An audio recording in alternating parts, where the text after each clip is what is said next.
उस रात लड़की ने कुछ ऐसा जान लिया जिसे जानकर उसके रोंगटे खड़े हो गए। जिस कैप्सूल को उसकी माँ 18 साल से उसे रोज देती आ रही थी वो असल में डॉक्टर की दी हुई कोई साधारण दवाई नहीं थी। जब माँ ने रात में फिर वही कैप्सूल उसे दिया तो उसने बिना कुछ कहे मुंह में रख लिया, लेकिन निगला नहीं। जैसे ही माँ कमरे से बाहर गई लड़की ने झट से कैप्सूल निकाल लिया। वो अब उस हरे रंग की गोली को घूरती रही। मन में ढेर सारे सवाल थे और दिल में एक अजीब बेचैनी। रात बहुत गहरी हो चुकी थी लेकिन वो चुपके से नीचे उतरी। लैपटॉप चालू किया, कैप्सूल के बारे में सर्च करने की कोशिश की, लेकिन तभी एक झटका लगा। इंटरनेट बंद था। उसे क्या पता था कि उसी वक्त उसकी माँ किचन के कोने में खड़ी होकर उसकी हर हरकत पर चुपचाप नजर रख रही थी। अगले दिन माँ काम पर गई तो लड़की ने फौरन दवा विभाग को फोन किया, पर वहाँ से भी कोई मदद नहीं मिली क्योंकि माँ ने पहले ही सबको ब्रीफ कर रखा था। अब उसके पास कोई और चारा नहीं था। उसने रैंडमली एक नंबर डायल किया और सामने वाले से बस एक गुजारिश की, प्लीज इस कैप्सूल का नाम इंटरनेट पर सर्च कर दो। थोड़ी देर बाद जवाब आया, ये दवाई दिल की बीमारी के लिए होती है, पर वो लाल कैप्सूल है। लड़की का दिल धक से रह गया क्योंकि जो दवाई उसने खाई थी वो हरी थी। अब शक और डर की मिलीजुली लहर दौड़ चुकी थी। उसने तुरंत प्लान बनाया, माँ को मूवी दिखाने ले गई ताकि रास्ता साफ हो। मूवी हॉल में आधी फिल्म बीतने के बाद वो बहाना बनाकर बाथरूम गई और फिर भागती हुई बाहर निकलकर सामने की फार्मेसी में जा पहुंची। हांफती हुई काउंटर पर पहुंचकर बोली, प्लीज ये दवाई चेक कर दो। जैसे ही फार्मासिस्ट ने नाम देखा लड़की की सांसें थम गई। वो दवाई इंसानों के लिए नहीं थी, वो एक पेट मेडिसिन थी जो जानवरों के निचले हिस्से को धीरे धीरे लकवे की तरफ ले जाती थी। और तभी उसकी माँ आ पहुंची। उसने बिना कुछ कहे लड़की को एक इंजेक्शन दे दिया। सब अंधेरा हो गया। जब होश आया तो लड़की ने देखा टेबल पर खाना रखा है। वो तुरंत उठी और दरवाजे की तरफ दौड़ी, पर दरवाजा बाहर से बंद था। उसने चाबी उठाकर ताला खोलने की कोशिश की लेकिन कोई फायदा नहीं। अब समझ आ गया दरवाजा सिर्फ लॉक नहीं जाम भी कर दिया गया है। वो भागकर खिड़की की ओर गई, धीरे से खोला और नीचे झांका। फिर उसने खाना खा लिया ताकि थोड़ी ताकत मिले। फिर मुंह में पानी लिया,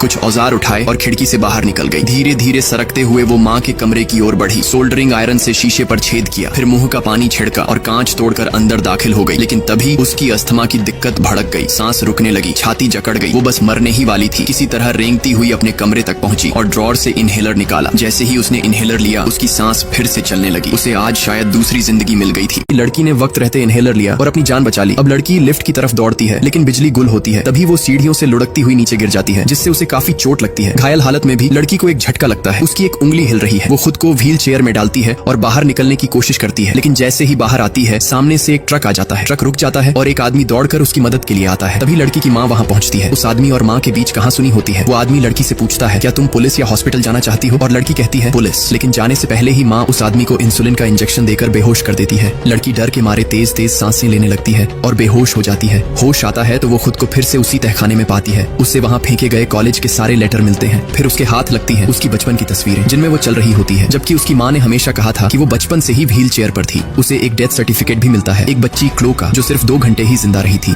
एक न्यूज़पेपर कटिंग से उसे सच पता चलता है। उसकी माँ ने उसे हॉस्पिटल से चुरा लिया था अपने मरे हुए बच्चे की जगह। अब लड़की अंदर से टूट जाती है। तभी माँ कमरे में आ जाती है। दोनों के बीच बहस होती है। लड़की पूछती है, क्या मैं कभी सच में बीमार थी? माँ रो पड़ती है, कहती है मैंने जो भी किया तुम्हारे भले के लिए किया। वो चाहती है कि सब पहले जैसा हो जाए लेकिन लड़की साफ मना कर देती है। माँ अब पागलपन में पेंट थिनर गर्म करती है और उसमें इंजेक्शन डाल देती है। लड़की को लगता है अब जान बचाना नामुमकिन है। वो भागकर अलमारी में छुप जाती है। माँ बार बार दरवाजा खटखटाती है लेकिन जब अंदर आई तो देखा लड़की ने जानबूझकर ढेर सारी गोलियां खा ली हैं। माँ चीखती है, उसे उल्टी कराने की कोशिश करती है लेकिन कुछ काम नहीं आता। आखिर उसे अपनी लड़की को हॉस्पिटल ले जाना ही पड़ता है। वहाँ माँ डॉक्टर से कहती है कि वो लड़की का इलाज घर ले जाकर करेगी, लेकिन डॉक्टर्स मना कर देते हैं। अंदर लड़की अपनी आखिरी कोशिश करती है। डॉक्टर को कुछ लिखकर दिखाना चाहती है लेकिन तभी इमरजेंसी अलर्ट बजता है और सब चले जाते हैं। माँ इसका फायदा उठाकर लड़की को फिर से अगवा कर लेती है। सीढ़ी वाली मशीन चल नहीं रही थी। वो जबरदस्ती उस लड़की को नीचे खींचने की कोशिश करती है लेकिन लड़की अपने पैरों से रुकावट डाल देती है। तभी माँ गन निकालती है लेकिन पुलिस समय पर पहुंचती है और माँ को गोली मार देती है। वो सीढ़ियों से गिर जाती है। अब 7 साल बाद लड़की कार चलाते हुए एक जगह पहुंचती है। अब वो थोड़ी बहुत चल फिर सकती है। वो अपनी माँ से मिलने आती है जो अब खुद बीमार है। लड़की 3 ट्रिऑक्सिन की गोलियां अपने मुंह से निकालती है। तभी माँ का दिल धड़कने लगता है। लड़की माँ से धीरे से कहती है, अब बारी मेरी है तुम्हारी देखभाल करने की। और यहीं पर यह मूवी खत्म हो जाती है दोस्तों।